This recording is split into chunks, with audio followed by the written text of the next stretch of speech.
Good morning, good afternoon, good evening, folks. Michael Zuber, one rental at a time, back with the man, myth, the legend, Mr. Cody Barton. How you doing, sir? What's going on? What's going on? So we just talked about some financial advice. We played a game of ping pong together. We talked about the Phoenix market going from 4,700 to 11,000, likely going to 15,000 very quickly. So the market is changing. I know you are watching it, and I know you are already thinking about, if not pivoting. So let's talk about what you are doing in your business, because you are often ahead of the curve. And I'll share, if it comes up, what I'm doing. But I think it's time to pivot. So what are we doing? Yeah, definitely. So we've made a pretty strong pivot. And maybe it's too soon. There's some people that would maybe critique us for what we're doing, but I don't want to get caught. I don't want to get got when and if things, change for the worse. And so when it comes to fix and flips, at any given time, Pace and I would typically have anywhere from like as low as about 8 up to 15 fix and flips going on at a time. And so now we're down to about 4.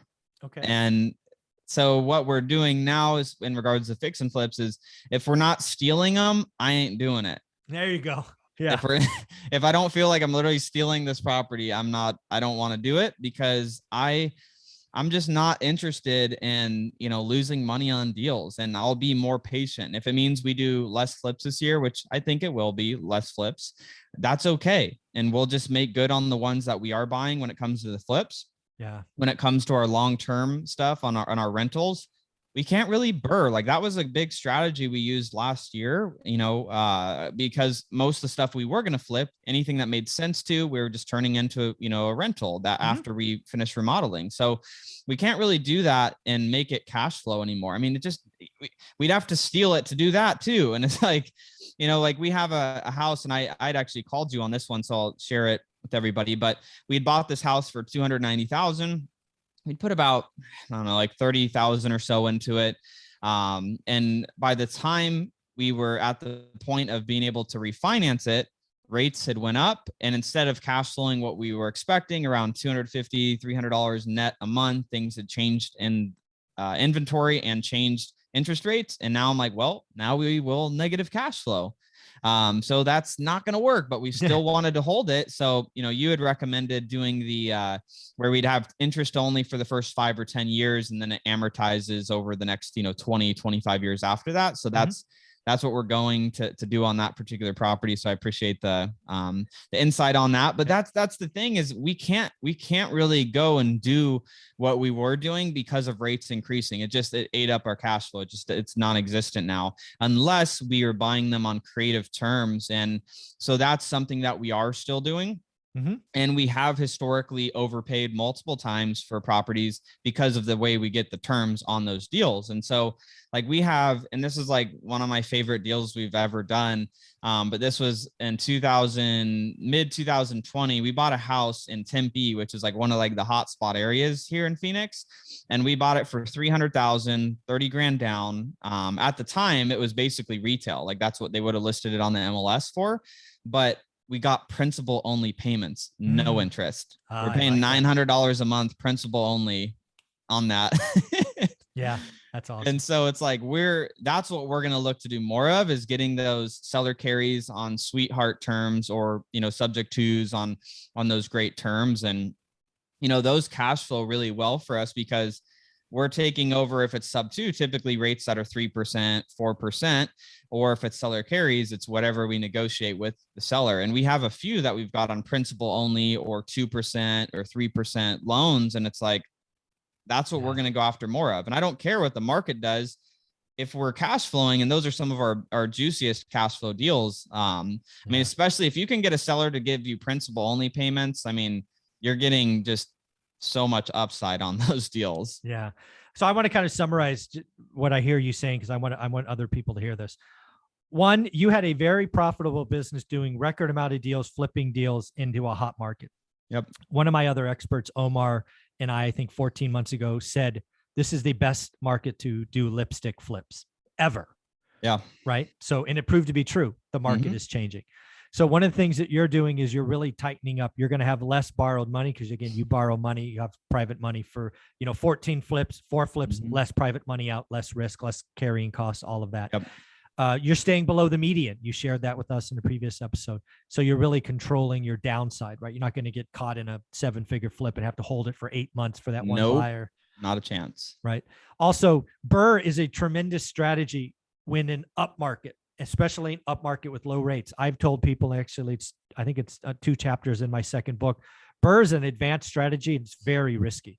People sell it as easy. It is not easy. It is hard. It is the hardest strategy that we have to execute, and we have cash, so we're okay. But 90% of the times, it does not work out the way we want. We get stuck with more cash into the deal. The rate wasn't what we expected.